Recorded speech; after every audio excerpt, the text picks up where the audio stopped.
So today we're playing Chivalry 2 in 2025. I believe this game came out back in 2021. So it's only been a few years. It hasn't been that long, but it's been long enough where you start to wonder, what's going on with these games these days? Are people still playing and all that stuff? Well, people still are playing. There are still there's a large amount of people online. Even though Mordau, last time I checked, actually had slightly more players on Steam, the fact that Chivalry 2 supports full crossplay across all platforms, that brings it over the top and makes it, it has a much stronger, much larger community overall, and it's much easier to find matches in Chivalry 2 compared to Mordau, which most consider to be Shiv 2's top competitor in the market. So that's good that the game still has a lot of people online. I was able to get 64 player, 40 player, anything I wanted pretty much instantly, no issues, and even during off hours you still have a lot of players. So that part is good. As far as player count and overall health of the community and how easy it is to find matches, that's always the most important thing when we're talking about older games in 2025. And obviously this game is not that much older, but still, you never know, because there are games that came out last year, like Skull and Bones, that have that are lucky to crack 100 concurrent players on Steam, and that is a quote-unquote quadruple A experience. So, yeah, you never know what the player count is with certain games. I mean, Shiv 2 is just a really good, very well-made game. The graphics and the gameplay and everything are just really solid. Like, it feels like a triple A game. I mean, what does triple A even feel like anymore, right?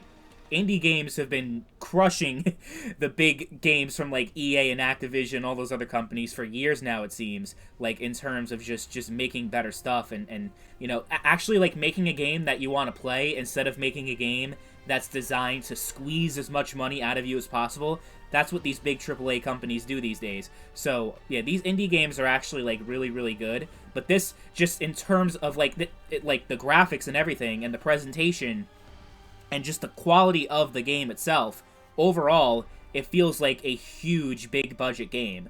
But it actually isn't. It's from a pretty small studio called Torn Banner, which, I mean, obviously they made a lot of money off of Shiv 1, but they're still not, like, anything close to a multi-billion-dollar corporation. So I found myself very impressed playing this game for the first time. I think it was last year or the year before, I forget, but it's really fucking good. Like, if you never played it before, you're in for a treat, because it's a very unique and great experience. If you're into medieval shit, then you're obviously gonna love this game, but it pretty much feels like, in terms of the atmosphere and the overall experience of this game, it really feels a lot like Battlefield, but with swords and shields and a medieval setting. That's pretty much like that's kind of the vibes that I get out of this game.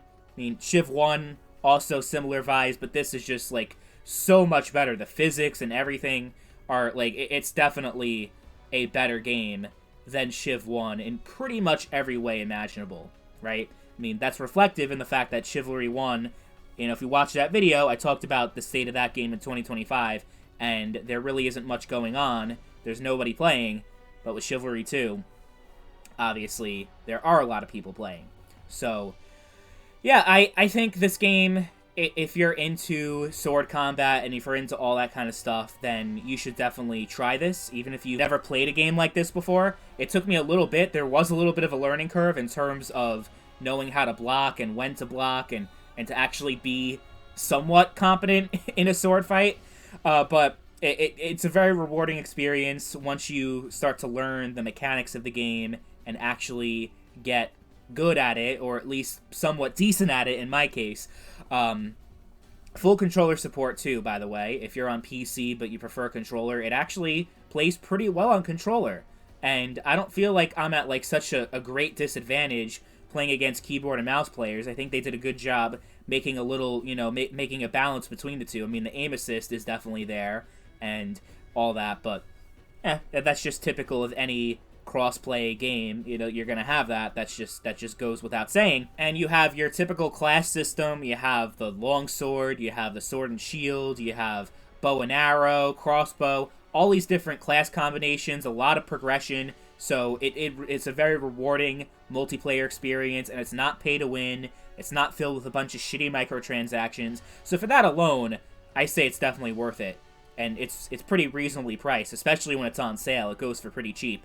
But, you know, if you're someone who's put, like, I don't know, hundreds or thousands of hours into this game, and you've pretty much experienced all of it, and you just got bored with it and moved on to something else, you're probably not going to really enjoy this game too much because there really isn't any content being added anymore. So that's the thing. Torn Banner pretty much said recently, I think it was sometime last year, they said that the game was finished and that they weren't really doing anything more with it. So that's a bad thing for people who, you know, want to get back into it, but since there's no new maps, no new content, and there wasn't, like, there's a decent amount of maps, but not like an insane amount like other games have.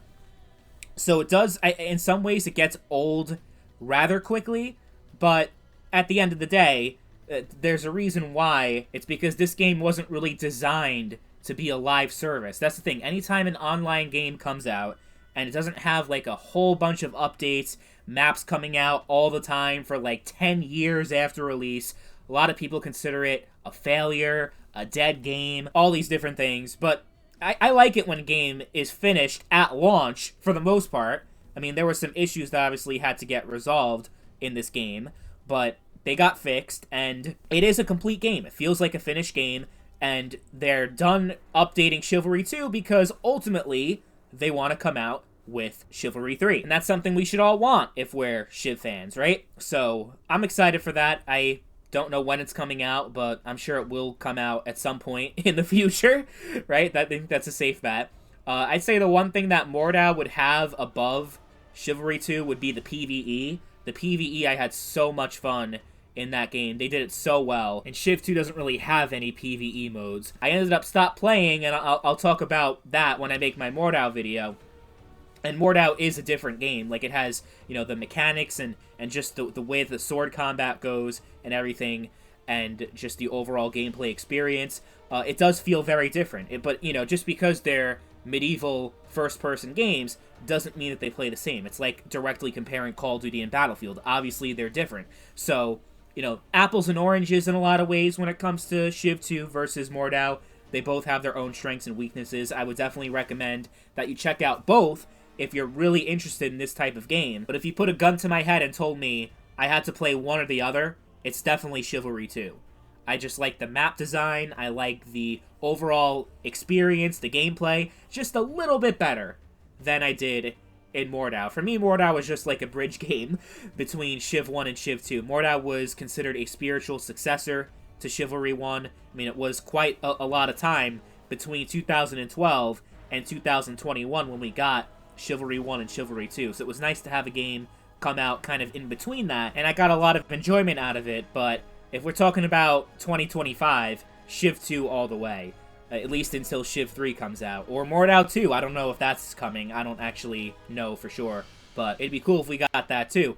I've never played For Honor before, believe it or not, so that's going to be fun when I actually get into that for the first time. I'm probably going to suck ass because I'm going to come at it brand new. That's what it is with a lot of these games that I play in 2025. People comment like, oh my god, this gameplay is horrible, you suck. I'm like, yeah, because a lot of these games I'm experiencing for the very first time, and I'm brand new, you know, so that's going to happen. And these videos aren't like these serious, in-depth reviews.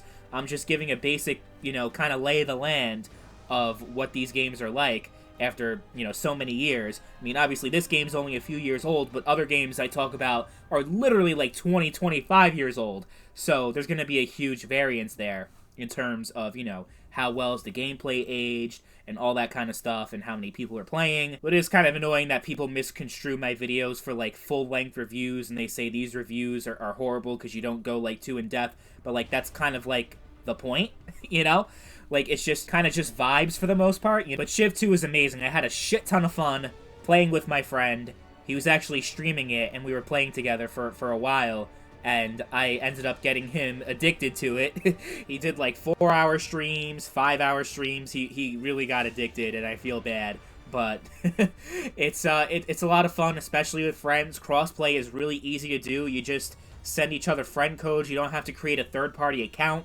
Like, you don't have to create a Chivalry account and have to remember another account with your email and your password and all that stuff. It is super easy. I wish all crossplay games were as easy to set up as this game has it. And I think it was about like a year or 2 years after it came out that it was no longer exclusive to the Epic Game Store, because that was definitely a huge thing that kind of killed the game's momentum early on and stopped it from being even bigger than it could have been, because Epic Games just fucking sucks and no one wants to use that shit. So yeah, that's good that it's actually on Steam now. In case you guys didn't know, yes, it's on Steam, and absolutely worth playing in 2025.